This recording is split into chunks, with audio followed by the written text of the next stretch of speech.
lagi dengan saya, Bapak Winahyu, pada pembelajaran ilmu pengetahuan sosial. Pada pertemuan kali ini kita akan mempelajari mengenai pengaruh perubahan dan interaksi keruangan terhadap kehidupan di negara-negara ASEAN. Nah, pada materi sebelumnya kita telah mempelajari mengenai interaksi antar negara-negara ASEAN. Nah, sebelum kita masuk kepada materi pembelajaran, Bapak akan menayangkan mengenai tujuan dari pembelajaran pada pertemuan kali ini. Nah, tujuan yang pertama yaitu peserta didik dapat menjelaskan perubahan ruang dan interaksi antar ruang akibat faktor alam, faktor iptek, dan faktor ekonomi. Tujuan yang kedua yaitu peserta didik dapat menganalisis pengaruh konversi lahan pertanian ke industri dan pemukiman terhadap perubahan ruang dan interaksi antar ruang. Itu adalah tujuan pembelajaran pada pertemuan kali ini. Nah, selanjutnya kita masuk ke materi. Untuk materi yang pertama yaitu perubahan ruang dan interaksi antar ruang akibat faktor alam. Nah, apa saja faktor-faktor alamnya itu? Yaitu yang pertama, 1. Faktor iklim. ASEAN itu terletak di antara benua Asia dan Australia, menyebabkan adanya pola arah angin yang berganti setiap setengah tahun sekali. Angin dari arah timur disebut dengan angin muson timur, dan dari arah barat disebut dengan angin muson barat. Sehingga terjadi musim kemarau dan hujan. Negara-negara ASEAN terkadang mengalami perubahan iklim yang tidak terprediksi.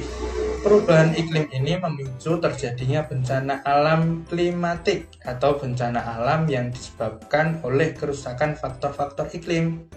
Hampir seluruh negara-negara ASEAN itu memiliki kesamaan kondisi iklim. Kondisi iklim yang sama ini membuat negara-negara di ASEAN ini bahu-membahu untuk saling bahu-membahu. Nah, ini adalah contoh dari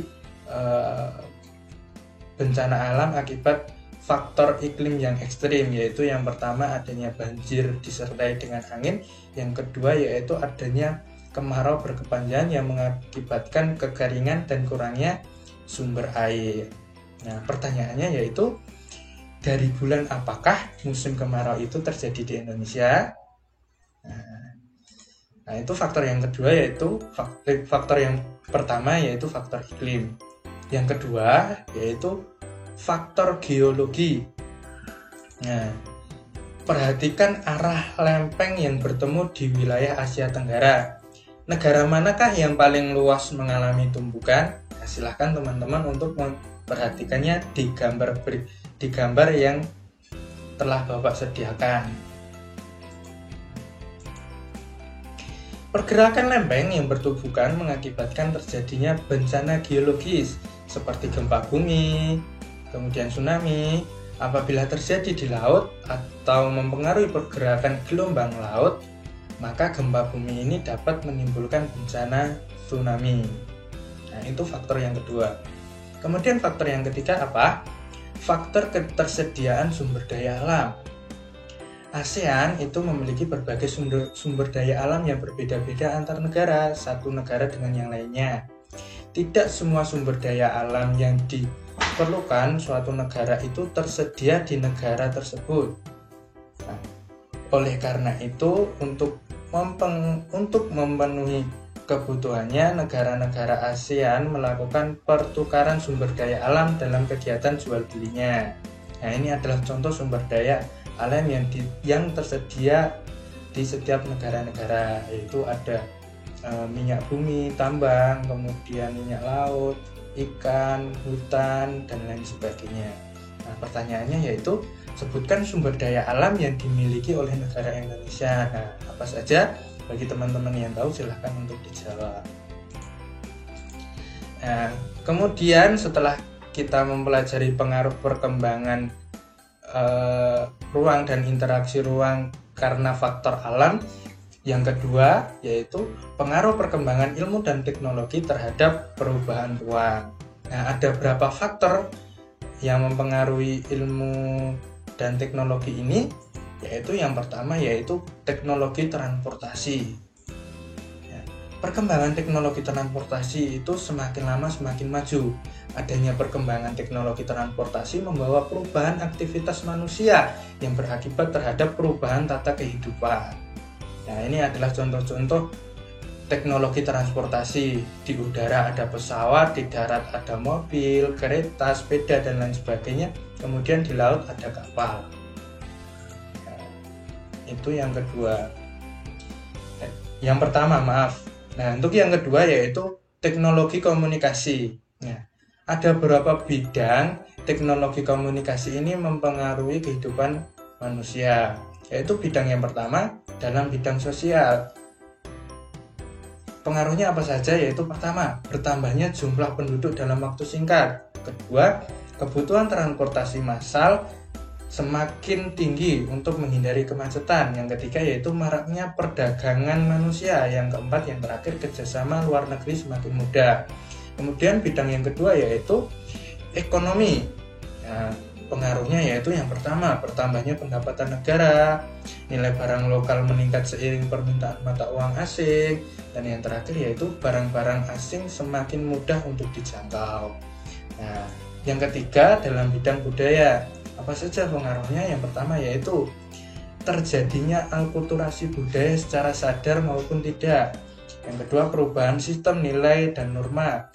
Yang ketiga yaitu terjadinya kecenderungan gaya hidup hedonis. Yang keempat, aliran-aliran yang bertentangan dengan budaya semakin mudah untuk masuk. Nah, kemudian yang terakhir dalam bidang keamanan. Apa saja pengaruhnya? Yang pertama, gangguan kondisi keamanan suatu negara semakin rentan. Yang kedua, narkotika dan obat terlarang semakin mendapatkan tempat atau semakin mudah untuk didapatkan. Yang terakhir yaitu jaringan kelompok perusuh antar negara itu semakin mudah untuk diorganisir. Nah, yang selanjutnya yang ketiga, setelah kita mempelajari tentang faktor alam dan faktor iptek, kemudian kita akan mempelajari mengenai pengaruh perubahan ruang terhadap kehidupan ekonomi. Negara-negara ASEAN mulai menerapkan AFTA, ASEAN Free Trade Area, dalam kehidupan internasional. Secara ekonomis, pemberlakuan AFTA akan menjadikan kegiatan ekonomi semakin meluas. Nah, apa AFTA itu? AFTA yaitu area bebas untuk melakukan kegiatan ekonomi dari berbagai negara di ASEAN. Nah, apa saja manfaat AFTA itu? Yang pertama, kegiatan produksi yang dilakukan oleh produsen atau pelaku kegiatan produksi suatu negara di ASEAN akan dapat dengan mudah dipasarkan ke negara-negara lainnya dalam lingkup ASEAN. Yang kedua yaitu kerjasama ASEAN menjadikan proses distribusi menjadi lebih jauh jangkauannya. Kemudian yang ketiga yaitu AFTA memungkinkan setiap orang di negara-negara ASEAN untuk dapat mengkonsumsi barang-barang produk dari luar negeri yang ada di ASEAN. Nah, itu adalah faktor yang mempengaruhi kehidupan ekonomi. Kemudian yang keempat yaitu pengaruh konversi lahan pertanian ke industri dan pemukiman terhadap perubahan ruang dan interaksi antar ruang. Pernahkah kalian mendengar negara Singapura melakukan reklamasi untuk memperluas daratan? Atau pernah mendengar Jakarta itu mengadakan reklamasi? Apa sih sebenarnya reklamasi itu? Nah, reklamasi adalah alih fungsi lahan pantai menjadi daratan, yaitu mengalih fungsikan pantai itu menjadi lahan. Konversi atau pengalihan ini yang sering terjadi di negara ASEAN itu ada dua, yaitu yang pertama, pengaruh konversi lahan pertanian menjadi lahan industri. Kemudian yang kedua yaitu pengaruh konversi lahan pertanian menjadi lahan pemukiman. Nah, kita akan bahas satu persatu. Yang pertama yaitu pengaruh konversi lahan pertanian menjadi lahan industri. Nah, apa saja dampak dari konversi lahan atau mengubah lahan pertanian itu menjadi lahan industri? Yang pertama yaitu lahan pertanian berkurang yang membuat produktivitas pangan dari pertanian itu semakin menurun. Yang kedua, adanya pencemaran lahan pertanian akibat limbah industri. Kemudian yang ketiga yaitu konversi lahan itu menular yang mengancam ketersediaan pangan itu semakin rendah. Nah, ini adalah contoh dari konversi lahan pertanian menjadi lahan industri. Kemudian yang kedua yaitu pengaruh konversi lahan pertanian menjadi lahan pemukiman. Apa saja dampaknya dari konversi lahan pertanian menjadi lahan pemukiman itu? Yang pertama, luas lahan pertanian itu semakin berkurang sehingga produktivitas pangan semakin kecil. Yang kedua yaitu petani dan buruh tani kehilangan mata pencahariannya. Yang ketiga yaitu hilangnya lahan ruang terbuka hijau atau RTH. Yang terakhir yaitu berkurangnya lahan untuk resapan air sehingga menimbulkan banjir dan lain sebagainya. Nah, ini adalah contoh lahan pertanian diubah menjadi lahan pemukiman.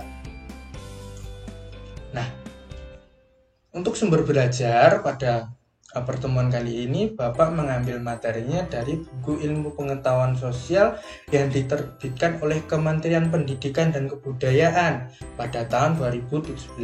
Jadi teman-teman apabila ingin lebih mempelajari tentang materi ini, silahkan download di Google untuk bukunya, yaitu buku Ilmu Pengetahuan Sosial yang diterbitkan oleh Kementerian Pendidikan dan Kebudayaan pada tahun 2017. Nah, itu saja yang dapat saya sampaikan. Semoga materi yang telah Bapak sampaikan ini dapat teman-teman tangkap, dapat teman-teman pelajari, dan sehingga teman-teman dapat memahami semua yang telah Bapak sampaikan. Mungkin itu saja yang dapat Bapak saya sampaikan. Terima kasih. Wassalamualaikum warahmatullahi wabarakatuh.